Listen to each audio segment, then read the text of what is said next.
Hi అండి. చూస్తున్నారు కదా! చుట్టూ కొండలు, మధ్యలో మిరప తోట ఎంతో అందంగా ఉంది కదండీ!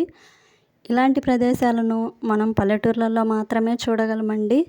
మనకున్న టెన్షన్స్, స్ట్రెస్ అన్నీ మర్చిపోయి నేచర్‌ని చాలా బాగా ఎంజాయ్ చేయొచ్చు. మరి ఈ తోటల వెనకాల రైతులు పడే కష్టం కూడా చాలా ఉంటుందండి. ఎంతో పెట్టుబడి పెట్టి పొలాన్ని వేసి, సాగు చేసి దాన్ని పండిస్తారు. వీటిని తేజ మిరపకాయలని అంటారండి. పొద్దున్నే లేచి పనికి వెళ్తే మధ్యాహ్నం వరకు ఈ ఎండలో కష్టపడాల్సి ఉంటుందండి. అందరూ కలిసి ఒక చోట చేరి మాట్లాడుకుంటూ సరదాగా గడిపేస్తూ ఉంటారండి.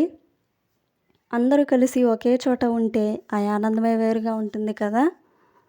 ఎండకు పడే కష్టం కూడా తెలియకుండా పోతుందండి. ఈ కోసిన మిరపకాయలన్నీ ఒక చోట ఎండలో వేసి కళ్ళం వేస్తారు. ఆ కళ్ళం వేసిన వాటిల్ని గ్రేడింగ్ చేస్తారండి. ఆ గ్రేడింగ్ అనేది 2 రకాలుగా చేస్తారు. ఒకటి మంచి మిరపకాయలన్నీ సపరేట్‌గా తీస్తారు. ఇంకొకటి పాడైపోయినయన్నీ సపరేట్‌గా చేస్తారండి.